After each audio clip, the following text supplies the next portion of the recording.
Hola, en este espacio comparto lo que sé, lo que enseño y lo que me apasiona del análisis financiero. Aquí hablamos de finanzas de forma clara, útil y sin rodeos.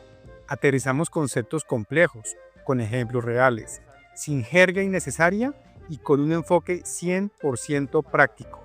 Si quieres entender las finanzas sin ser experto, este podcast es para ti.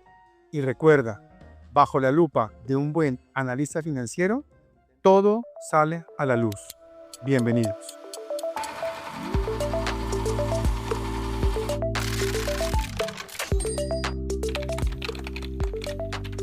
Hoy hablaremos de un tema muy interesante que es el benchmarking y es, desde mi punto de vista, una herramienta súper útil para poder compararnos con la competencia y para poder saber si mi empresa está por encima o dentro o fuera del promedio de la industria. Igualmente vamos a aprender a hacer análisis comparativo que sea de valor y además vamos a mirar los indicadores de siempre, nuestros indicadores que son de utilidad financiero, que nos ayuden a entender cómo mejorar y optimizar nuestra toma de decisiones financieras para lograr mayor eficacia y rentabilidad. ¿Bien? Entonces, bienvenidos todos. Bueno, ahora en el tema del momento, vamos acá a imaginarnos, para hacer como una breve introducción al benchmarking, acerca, digamos, que nosotros somos como unos deportistas de alto rendimiento. Entonces, queremos inscribirnos a una carrera de 10K y vamos muy entusiasmados a esa carrera pensando que estamos en excelentes condiciones de estado físico. Pero resulta que cuando terminamos, nos damos cuenta que terminamos en una hora y quedamos en el tercer inferior. Entonces, claro, nos extrañamos y decimos, ¿por qué quedamos tan abajo si es que yo entreno todos los días? Ese es el problema, que nosotros al no saber cómo están los demás, o sea, yo pienso o siento que yo estoy bien porque no me estoy comparando con los demás. Entonces, eso es el benchmarking. Súper. Bueno, un saludo para todos, qué gusto estar aquí nuevamente en otro episodio. Como tú le decías, Dalia, pues ya tenemos una idea mejor de lo que es el benchmarking, pero aquí en mi consideración, algo que es más importante que entenderlo y saber qué es cómo hacerlo bien. Cómo saber que estoy haciendo bien el benchmarking, porque listo, yo me puedo comparar, pero cómo sé que me estoy comparando de una manera correcta para así pues aplicar estrategias o no sé, si necesito innovar, si necesito mayor rentabilidad. Entonces, profe, en este caso, a mí me gustaría preguntarte que nos dieras esas herramientas que me podrían indicar o que me podrían ayudar a hacer un buen benchmarking para saber que yo me estoy comparando bien y digamos, ¿qué puedo ver en los estados financieros? Son indicadores para que yo diga, sí, lo hice bien, se están viendo los resultados que sí son. Mira que es muy acertado lo que mencionas, ya que en el benchmarking no se trata solo, digamos, de mirar cualquier indicador, sino de saber elegir el indicador correcto para saber si estamos con los resultados favorables o erróneos. Ya que digamos que el benchmarking nos permite como ver si estamos destacando en ciertas áreas o si estamos, por otro lado, como no tan acertados. Por otro lado, también, estamos como mirando el promedio, si estamos ya sea por debajo, igual o por encima de los demás que son mi competencia. Mi pregunta acá es la siguiente, ¿cómo utilizamos todo este proceso para entender si nuestra empresa está por encima, dentro o por debajo del promedio del sector? Bien. Excelentes preguntas las dos, me encantan y son muy, muy valiosas. Voy a comenzar primero con la pregunta que hace Ana acerca de qué se necesita para hacer un benchmarking bien hecho y qué herramientas nos ayudan a guiarnos en ese proceso. Mm, el benchmarking es algo necesarísimo para poder mejorar, para poder ser el mejor de tu industria. El ejemplo que tú diste, Daira, al principio de prepararte para una carrera y no usar como comparación nada diferente a tus propios resultados, es un pecado, digamos, en finanzas y en el mundo de los negocios. Cuando yo me comparo con los demás y lo hago de manera sana, de manera objetiva, con números, con datos, y escojo las variables adecuadas, es cuando yo puedo florecer, cuando yo puedo ser exitoso, cuando yo puedo alcanzar un nivel muy alto de resultados. Voy a darles Con esto entonces, un ejemplo para responder la pregunta de Ana María, y es, ¿qué herramientas nos ayudan para guiarnos? Típicamente necesito información, ojalá pública y que sea de muy buena fuente, que tenga un muy buen origen. En esto hay diferentes empresas que se dedican a crear contenido de, digamos, uso para estas comparaciones, como por ejemplo puede ser un EMIS, un estatista, o puede ser un mismo Passport también.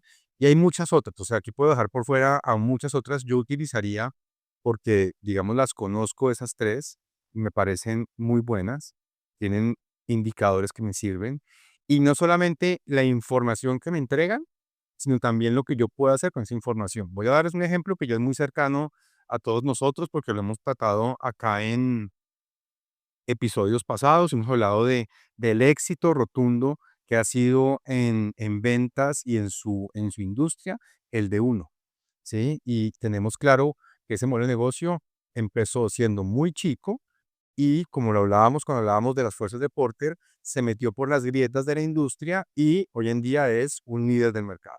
Bien, ¿qué hizo de uno o cómo logra una empresa como el de uno expandirse a ese nivel? Lo primero que hace el de uno es ver ventas por metro cuadrado. ¿Sí? Digamos, hay una medida en la industria que es muy buena para indicarme qué tan eficiente es mi espacio de venta, la atención al público, son las ventas por metro cuadrado. Y así como tengo esas ventas por metro cuadrado en la industria del, del retail, también tengo otros indicadores particulares para cada industria. Por ejemplo, hectolitros que yo produzco en una planta, o el número de pasajeros por vuelo, qué sé yo, o sillas vacías. Esto todo depende muchísimo de cada una de las industrias y de cada uno de los distintos sectores que estamos estudiando. Bien, entonces una de las respuestas que puedo dar es la herramienta que nos ayuda es definitivamente son fuentes de información externa, y ya yo debo preparar unos indicadores que me indiquen, valga la redundancia, que me indiquen si estamos bien o estamos mal.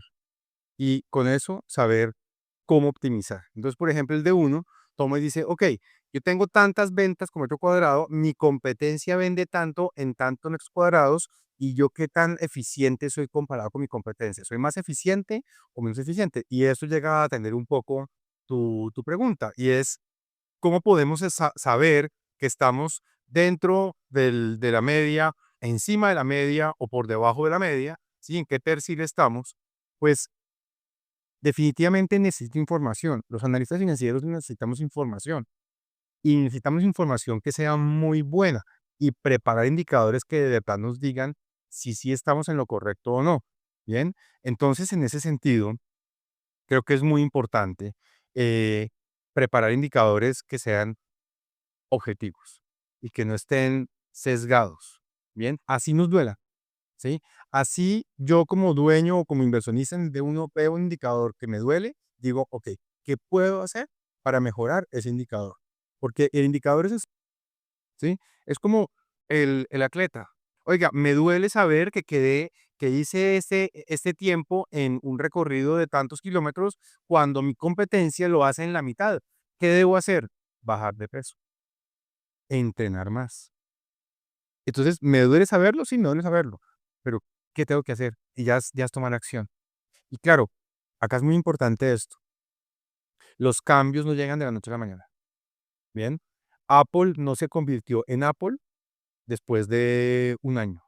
Apple se ha convertido en Apple después de 30 años, 40 años de comer bastante tierrita de la competencia, porque Apple no empezó siendo el líder del mercado. Bien, Apple tenía a mucha gente por encima del mercado. Lo que supo hacer Apple fue leer el mercado, igual que el de uno. El de uno no empezó siendo el líder del mercado. El de uno lo que supo hacer fue leer el mercado, qué buscan los clientes. Bien, eso es bien importante tenerlo presente. Ahora, una, una, un tema que estaba por ahí, que se mencionó, queremos mejorar el rendimiento, reducir los costos o descubrir nuevas formas de innovar. Yo siento que eso es lo que nos dice justamente la comparación. La comparación me dice por dónde me puedo yo meter al mercado, qué está buscando el cliente, qué le puedo ofrecer que no tenga en este momento el cliente. Entonces, ¿qué nos ofrece el de uno que no teníamos en nuestro momento? De pronto, una tienda con muy buen surtido muy cerca de casa. Eso no existía antes. De pronto, una tienda con muy buen surtido cerca de casa con bajos precios. De pronto, una tienda muy cerca de casa con muy buen surtido, bajos precios y aparte de todo, calidad excepcional. Productos importados de gran calidad, ¿sí? Y todo eso va agregando valor. Y esa agregación de valor es lo que hace que yo me meta en el mercado, que mi cliente encuentre valor. Porque a la larga, todo el mundo puede comprar en cualquier lado, pero ¿cuál es el valor agregado que yo ofrezco? ¿Sí? ¿Cuál es mi factor diferenciador? ¿Por qué compro iPhone o por qué compro Samsung? ¿O por qué compro Huawei o por qué compro Oppo? Eso depende, cada cual elige, ¿sí? Hay gente que escoge, no, que es que el celular está de moda. Perfecto, no, que es que el celular es bonito, no, la capacidad, no, la cámara, no, lo liviano, no, que es plegable, que no sé, hay diferentes ofertas de valor y eso lo trae únicamente la competencia. El que haya competencia es clave. Si no hay competencia, no va a haber diferenciación. Y tiene que haber competencia. Ahora, por supuesto, competencia justa, equilibrada, que no sea nociva, que no sea obstructiva, que no sea, digamos, malintencionada. Una competencia donde las reglas de juego son claras para todos y todos jugamos con esas reglas, que sería el caso tal cual de correr la maratón, ¿sí?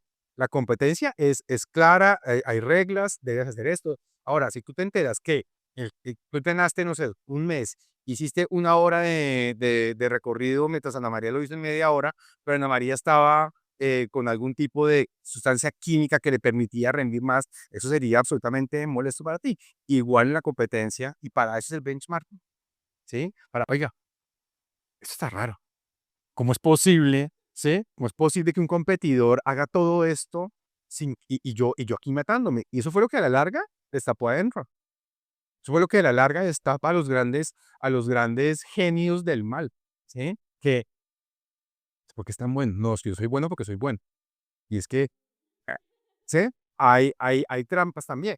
Entonces, ya cuando te sales mucho te vas para el otro lado del tercio y eres como súper bueno, déjame ver qué estás haciendo, porque esto está un poco raro. ¿Bien? Ahora, en la sección El triage financiero, los indicadores clave para diagnosticar las condiciones financieras existentes. Bueno, siguiendo con nuestra querida sección de trial financiero, hablemos hoy de Toyota. La fabricante de automóviles, pues es líder en cuanto a muchas herramientas en el mercado y dentro de ellas ha hecho uso pues de esta comparación de lo que estamos hablando del benchmarking para optimizar sus procesos de manufactura y la gestión de la cadena de suministros. Y pues además a esto ha comparado sus métodos de producción con otras empresas automotrices. Entonces, en este caso estamos hablando em, más que todo de Ford, que tenemos acá en el ejemplo. Entonces, Toyota con su eficiencia y calidad, pues ha como que logrado bastante usando esta herramienta del benchmarking. Entonces tenemos en el otro lado a Ford, que ha utilizado esta técnica más que todo para identificar áreas de mejora en la relación de la eficiencia de la cadena de suministros en General Motors. Entonces, pues optimizando así la producción y la reducción de costos. Profe, aquí mi pregunta es si sería adecuado suponer que una mejora en el margen bruto refleja directamente la efectividad del benchmarking, o si deberíamos como ser más cuidadosos con eso, o qué margen podríamos revisar para ver esa parte del benchmarking. Excelente. Y fíjate que claro, tiene lógica, ¿no? A ver, Toyota tiene, desde mi punto de vista, varias medallas, varias, ¿sí? En la década de los 70 en Estados Unidos, cuando Toyota empieza a ingresar sus automóviles, era objeto de burla, era objeto de burla por parte del mercado norteamericano. Primero porque pues los norteamericanos tienen una gran capacidad de ser muy patriotas, como cualquiera a la larga, pues todos somos patriotas con nuestro país y cuando más de lo nuestro se trata, sí, o sea, aquí hablamos del café colombiano, hablamos de los productos colombianos con mucho orgullo. El norteamericano de sus carros, mejor dicho, el carro norteamericano es una parte importantísima, es un símbolo de su poderío. Y que llegue un fabricante de automóviles japonés que fue derrotado por los Estados Unidos en la Segunda Guerra Mundial, pues ya era como, pues, ¿quién va a comprar esos carros? Es el carro del perdedor de la guerra, ¿sí? Pero ¿qué hicieron los japoneses? Primero, unas campañas de mercadeo asombrosas de la mano de los mejores, de las mejores empresas de publicidad de Estados Unidos, ¿sí? Eso sí, se apalancaron muy bien de ese recurso del mercadeo, que es tan importante.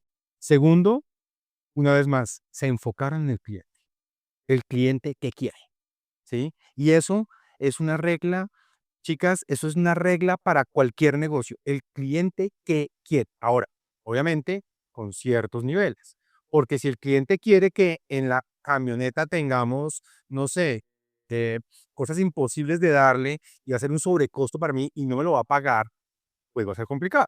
Pero se enfocó en eso y justamente eso que tú dices tiene repercusión en los márgenes. Claro que sí, porque yo le puedo cobrar al cliente lo que el cliente quiere. ¿Sí? ¿Usted quiere espacio? Ah, ok. ¿Y eficiencia?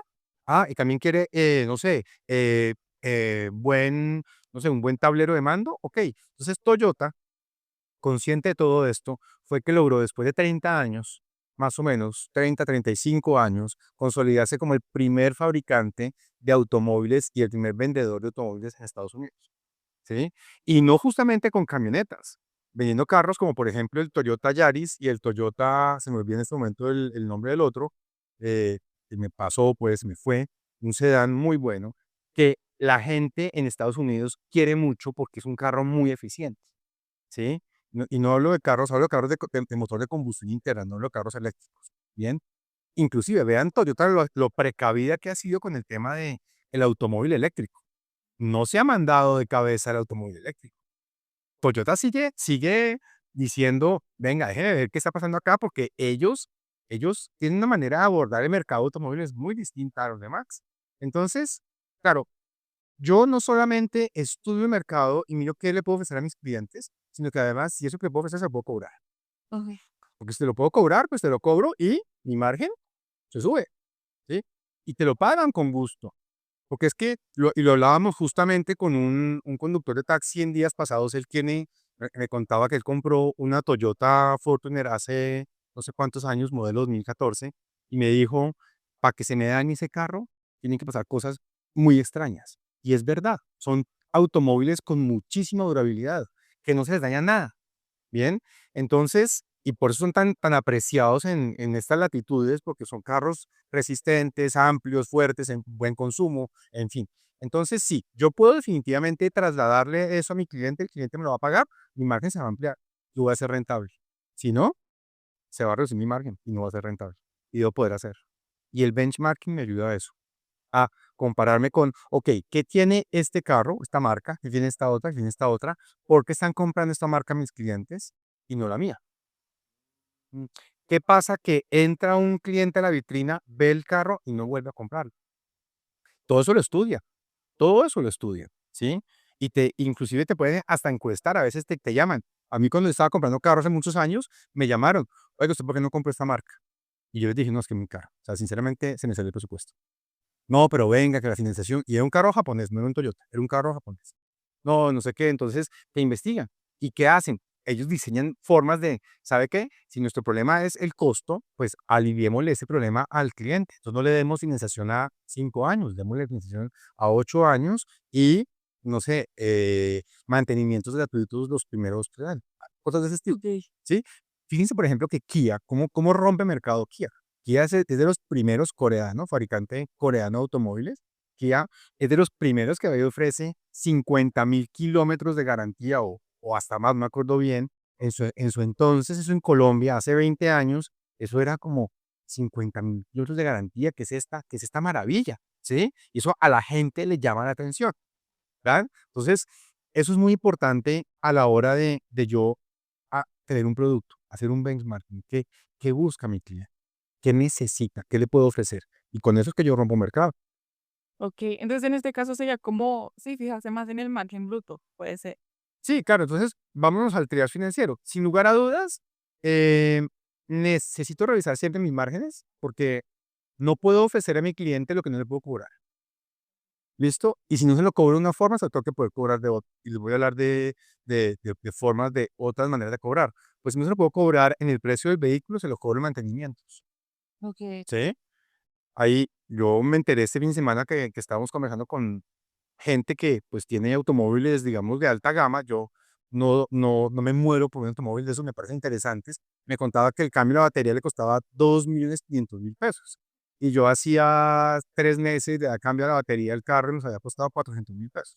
Entonces yo le decía a esta persona, ¿y para qué va a cambiar una batería? No, que la original, que no sé qué. Yo pensaba, ok, pues claro, lo que no te sacan en carro, te lo sacan en mantenimientos, ¿sí? La batería vale, ponle que 400.000 pesos, pues te la vendo 6 veces más cara. Y él va y la paga. ¿Por qué? Porque te amenazan con la garantía. Si usted la cambia de otro lugar, la garantía no le responde a la garantía. Y claro, son automóviles súper eléctricos, supremamente, digamos, quisquillosos. ¿Qué va a pasar? Pues que a uno lo amarran por cualquier lado. Que está bien, a la larga está bien. Son mecanismos de seguir teniendo a mi cliente amarrado a consumir conmigo. Está perfecto. Bien, Listo. súper. Ahora, en la sección ceguera financiera, miremos más de cerca porque bajo la lupa de un buen analista financiero, todo sale a la luz. Bueno, ahora pasemos a la parte de ceguera financiera. Acá vamos a hablar más que todo muy relacionado con lo que acabamos de decir, lo de Toyota y Ford, pero aplicado en Apple y Samsung. Entonces, lo que yo estuve viendo fue que en Apple, como aproximadamente la década de los 90, ellos estaban pasando por como momentos muy difíciles, su mercado estaba disminuyendo. En cambio, ya las empresas que ya eran exitosas sí estaban como en su prime, por decirlo así. En cambio, pues Apple no. Entonces, ¿qué hizo Apple? Ellos implementaron una estrategia de lanzar el celular que incluía grabación, cámara, GPS, reproductor y multimedia. Entonces, claro, esto hizo como que su celular tuviera un valor agregado. Entonces, lo que ellos buscaban con implementar este celular era como crear ese desbalance y despistar a su competidor. Entonces, claro, Samsung quedó como muy sorprendido, pues, porque era la primera vez que implementaban ese tipo de celular. Entonces, mi pregunta acá es, ¿tú crees que para Apple solo fue benchmarking o hubo otros factores que lo ayudaron a convertirse en la empresa que hoy en día es? Bien, yo no creo que la suerte exista. Yo creo que lo que existe es el premio a la constancia y el premio a la terquedad, a la necedad, a la tosudez. Y eso se requiere en los líderes, digamos, que trascienden. Y Steve Jobs, como fundador de Apple en la década de los 70, eh, para mí es un ejemplo clarísimo de tosudez. Se habla muy mal de Steve Jobs en algunas cosas, como por ejemplo en el trato a la gente y en la forma de manejar sus relaciones personales. Y eso, la verdad, pienso que es el costo. A veces, ¿saben? No se trae el equipo completo. O sea, no se puede llegar a ser en todas las dimensiones seguramente bueno. O sea, hay que reconocerlo.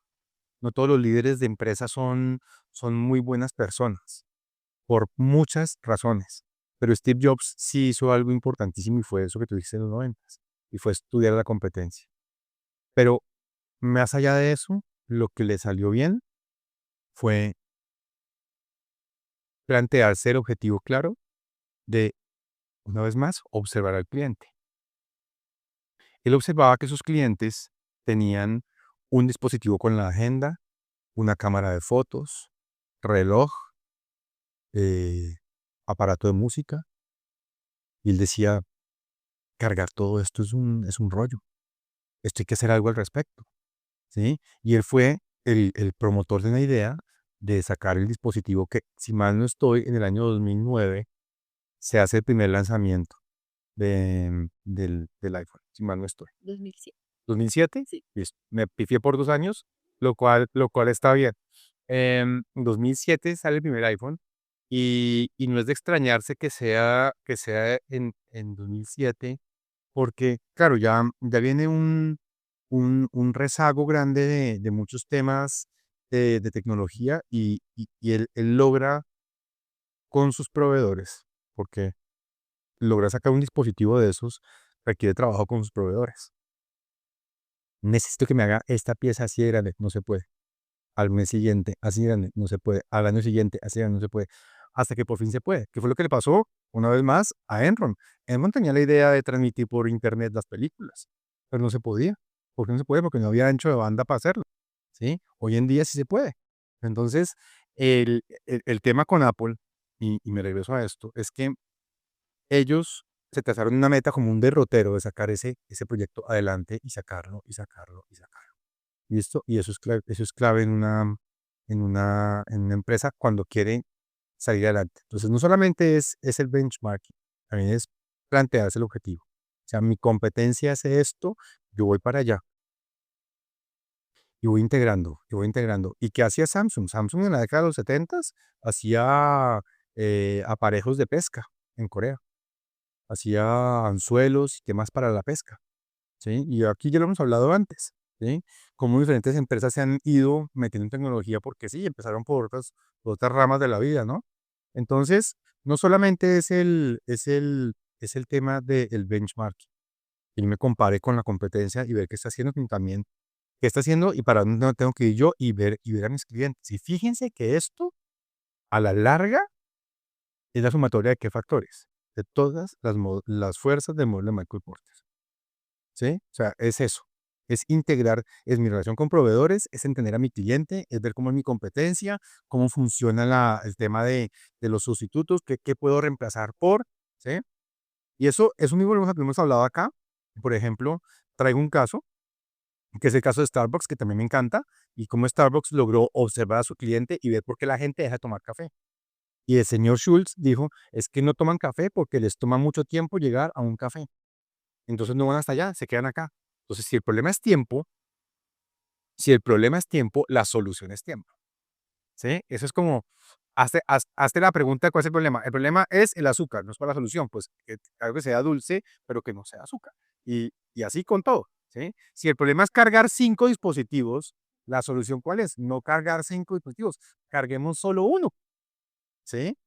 Que tenga todo, cámara, agenda, música y todo lo demás, porque hoy en día cargamos hasta, qué sé yo, hasta la cédula. Yo tengo la cédula en mi celular, ¿sí? Entonces, uno va viendo cómo ese dispositivo se convierte en un gran concentrador de dispositivos.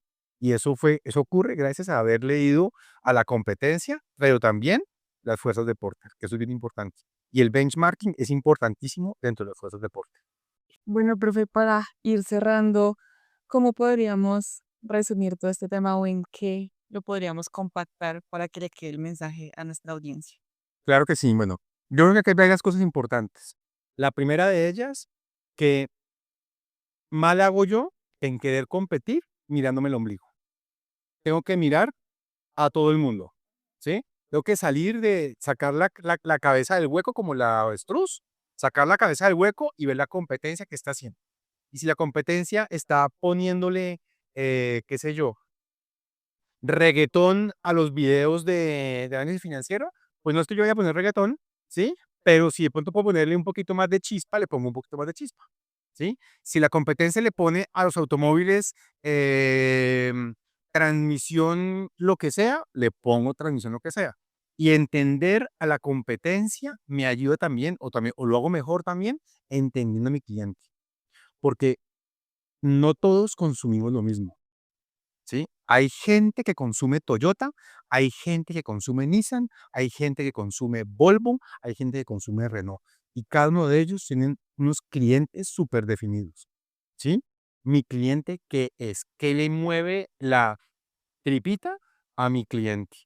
¿Bien? ¿Por qué ese cliente va a tomar café a esa cafetería y no a mi cafetería? No por esto. Ah, ok, pongámosle eso a mí. ¿Por qué ese cliente utiliza ese medio de transporte y no este? ¿Por qué ese cliente merca allá y no merca acá? Eso es claro, ¿sí? Entender a mi competencia y a mi cliente. Y por último, lo resumo y lo dijimos hace unos minutos, yo creo que al final del día todo se concentra en las fuerzas del modelo Michael Porter, ¿sí? En una aplicación rigurosa y permanente de qué está haciendo todo el conjunto de fuerzas que yo no sea exitoso. A mí un ejemplo que me fascina y lo veo permanentemente en los restaurantes, ¿sí? Y me encanta. Y son en las hamburguesas de Home. Yo creo que los de Home fueron muy eficientes en entender qué le pasaba al mercado de hamburguesas, al menos en Bogotá. Y eso lo replicaron y lo han ido escalando a otras latitudes, hasta el punto de lograr alianzas hoy en día con Terpel y poner puntos en ese de servicio de Terpel, poner Home. Y eso es muy, muy importante, ¿sí? Porque es saber leer el negocio, es eso. O sea, yo creo que yo lo resumiría en eso. ¿Bien? Finalmente, los invitamos a que participen en las encuestas, a que nos sigan en nuestras redes, en Instagram, en YouTube y también, por supuesto, en nuestra página Análisis Financiero. Gracias por escucharnos y los esperamos en un próximo episodio.